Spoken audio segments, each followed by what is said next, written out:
If you also want to start a podcast like Milk and Lettuce, maybe make one even more refined than I do, I highly recommend going to anchor.fm.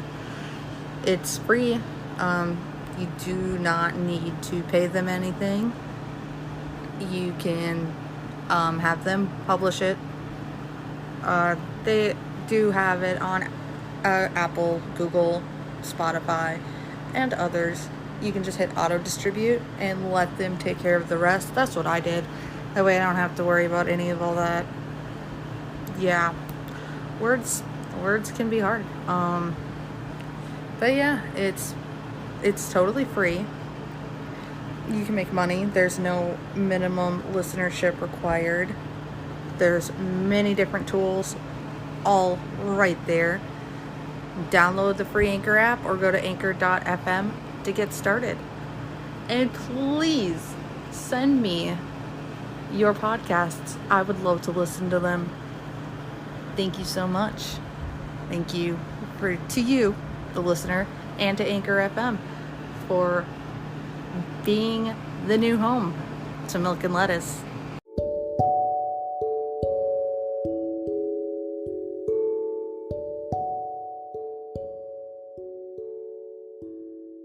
Hello, you're listening to Milk and Lettuce. I'm Isaac, the host that will lose their train of thought about every 5 seconds.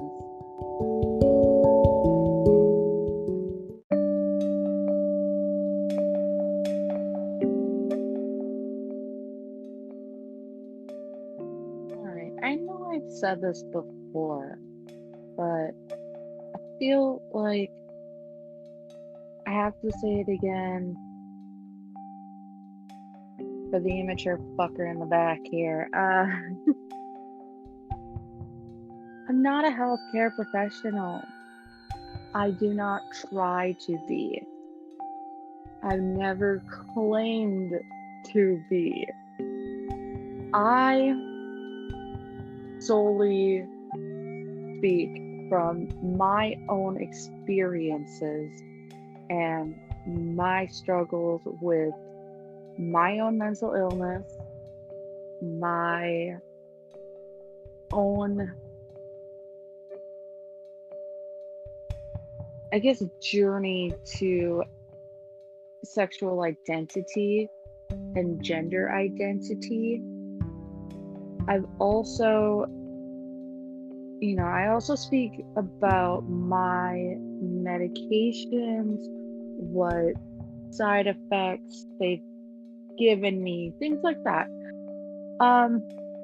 So I'm not gonna say who this person is or how I know this person, but the topic was executive dysfunction, and I really wish I had access to my old files, but I don't.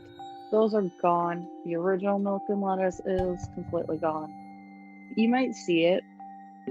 I know it's still on Apple Podcasts, but if you try to play anything, it'll say that this podcast was deleted by the user, which I did not do. Did not do. So yeah, so we were talking about it, and he said, I don't know what that is. I don't think I've heard about it.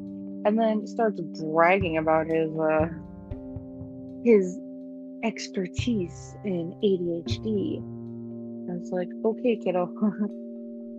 Like, I actually did have someone reach out to me, like, what have you found helpful with it? And it's like, quite frankly, to sum up everything I told this person, like, quite frankly, just kind of not beating yourself up over it, because sometimes we really try to do something, but like our brain doesn't want us to. It's not something we can control. If we could control it, we wouldn't be doing it. I think I speak for a good, solid fucking portion of people who suffer with this.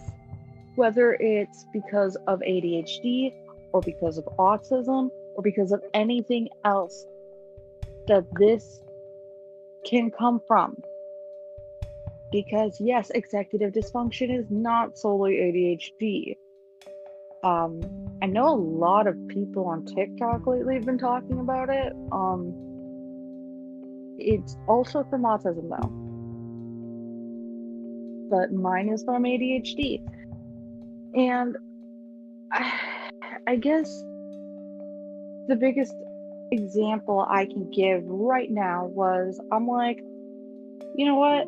The weather's not too terrible. I'm gonna go work on Bertha. I'm gonna go do that thermostat. Oh yeah.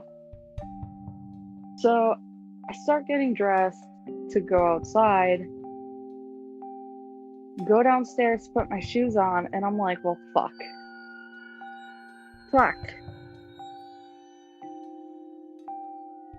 I said I was gonna do it today. I said I'm gonna do this. Just do it.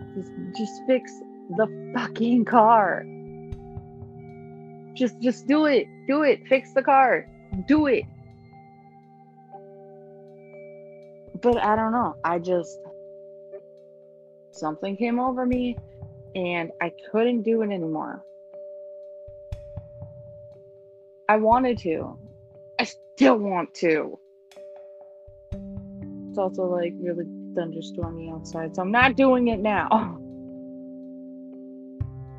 But yeah, it's not procrastination.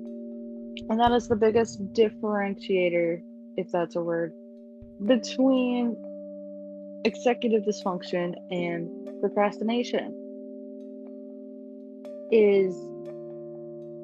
Procrastination is intentional. You intentionally procrastinate. You'll be like, oh, but I'll do it later. And I'll admit, I am a major procrastinator. So many times. I'll be like, I've done it with Bertha. Like, I'll fix the thermostat later. I'll do it later. Later comes. It goes. I'll do it tomorrow. That's been the biggest loop there, is I keep telling myself I'll do it later or I'll do it tomorrow, and I never do it. But then the times that I do go to do it, that's why it hasn't got done yet. It's not because I don't want to. And I really, really hope that made sense. Like I said, the best thing you can do is not beat yourself up over it. There are things you can do to better organize. You can try journaling. You can I'm gonna do another episode a little more in depth about this. I have my notes, give me 1 second. Enhancement of dominant response through visceral arousal. It's basically when you have two options, like,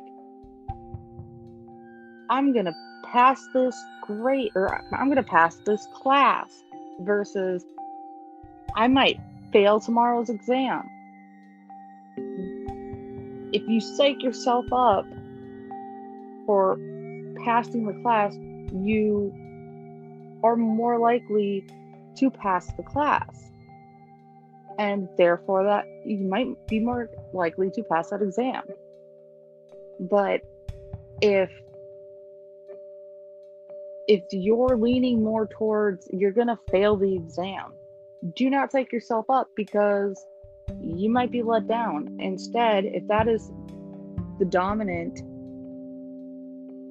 response in your head, try something like, for starters, I'm just gonna go to school and talk to my friends in the morning. Something like that.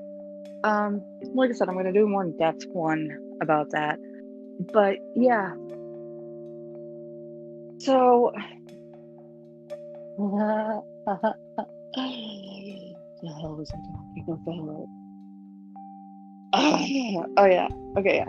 Like something like that though. That can help. You know? For starters, take it little by little and eventually you'll get there. But there's just like there's no cure for ADHD. There's no cure for autism. There's also no cure for executive dysfunction. I guess you can say there's a cure for procrastination. Don't procrastinate. You can't just not have a mental disorder anymore, though. You know, like, whatever. But I was trying to explain to this kid, I'm gonna call him a kid until he stops acting like one. I've known about this kid since he was still a kid. Not like a kid, but like a teenager. He's technically not anymore, but like I said, the longer he acts like a kid, I'm gonna keep calling him a kid. I've called him a kid to him. So it's not like I'm talking shit behind his back. And I say this all to him, which is why I don't talk to him.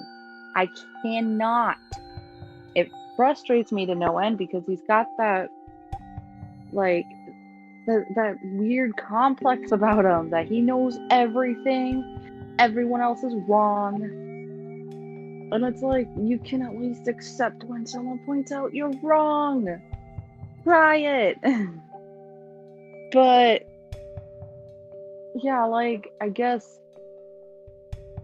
I basically, summed it up like it's, kind of like what I did now, but a lot more summed up. Like, I was just like, it's basically like procrastination, except instead of saying you're going to do it later, you physically just cannot do it at all. And he's like, well, I disagree with that entirely. And here's why. I'm like, great. I quite frankly don't give a shit. You're going to sit here and act like it doesn't exist. And he did. He literally tried to explain into the dirt why executive dysfunction was not real and it did not exist. And his reasoning for it was because I've been trying to write this book and I've been trying for years and I keep putting it down. I keep saying I'll get back to it, but then things come up and I don't get back to it.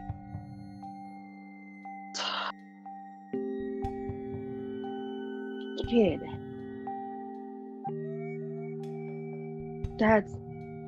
You just acknowledged that either things come up or you just choose to not do it. That is a choice. It is a choice to procrastinate. And yes, sometimes things get in the way of your plans. That is not relevant to mental health whatsoever. That's a fact of life. Like, to prove me wrong.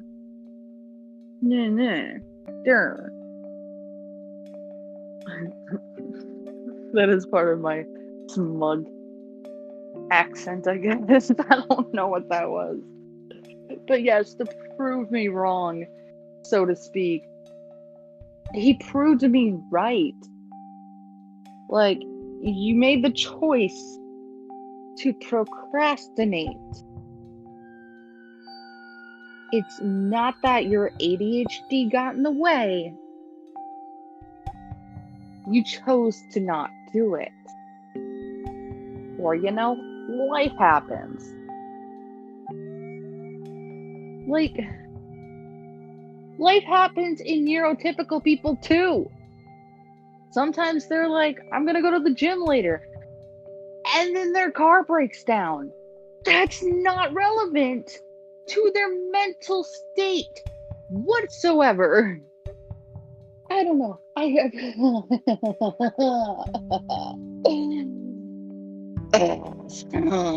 don't like dealing with frustrating people. Anyway. So yeah, that said, thought I'd get it across in maybe a little different of a way of doing so. A little less ranty than my previous take on this topic. But I digress. I think on that note, I will call it. So, yeah.